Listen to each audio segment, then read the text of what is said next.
வணக்கம். என் பேரு முகிலி கார்த்திக். நான் இப்போ சிந்தனை உள்ள கதையை சொல்ல போவேன்.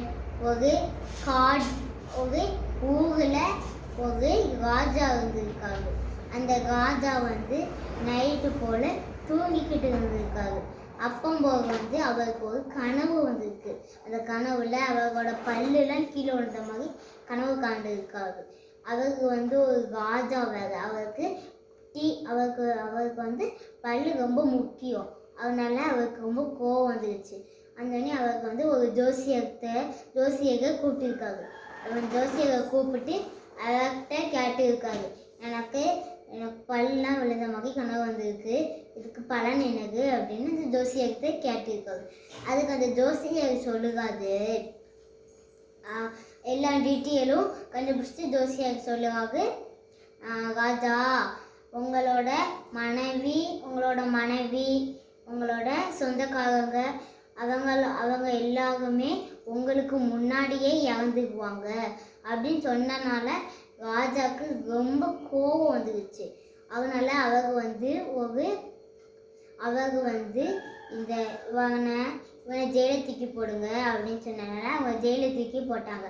அதுக்கு இவருக்கு ஒரு சோறு தண்ணி கூட கொடுக்கக்கூடாது அப்படின்னு சொல்லியிருக்காங்க ராஜா. அது அப்பவும் அவருக்கு மனசு ஆகலை. அதனால இன்னொரு ஜோசியரை கூப்பிட்டு அவர்கிட்ட கேட்டிருக்காரு, எனக்கு இந்த மாதிரி கனவு வந்திருக்கு, இதுக்கு என்ன பலன் அப்படின்னு கேட்டிருக்காரு. அவரும் நல்லா டீட்டெயில்ஸ்லாம் கண்டுபிடிச்சிட்டு அவர் சொல்லியிருக்காரு, ராஜா உங்கள் மனைவி உங்கள் சொந்தக்காரங்க அவங்களோட நீங்கள் நீளூடி வாழ்வீங்க அப்படின்னு சொன்னதுனால ராஜாவுக்கு ரொம்ப சந்தோஷம். அவருக்கு மனசு கூலாகிருச்சு. அதனால் ராஜா அந்த ஜோசியருக்கு நிறைய பெரிய பெரிய பரிசாக கொடுத்து அனுப்பிவிட்டாங்க.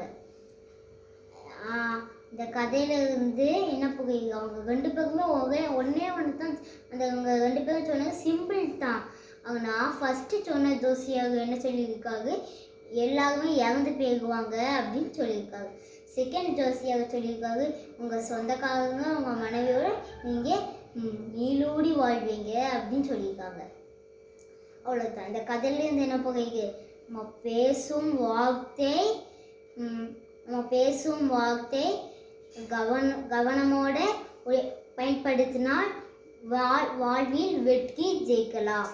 தேங்க்யூ.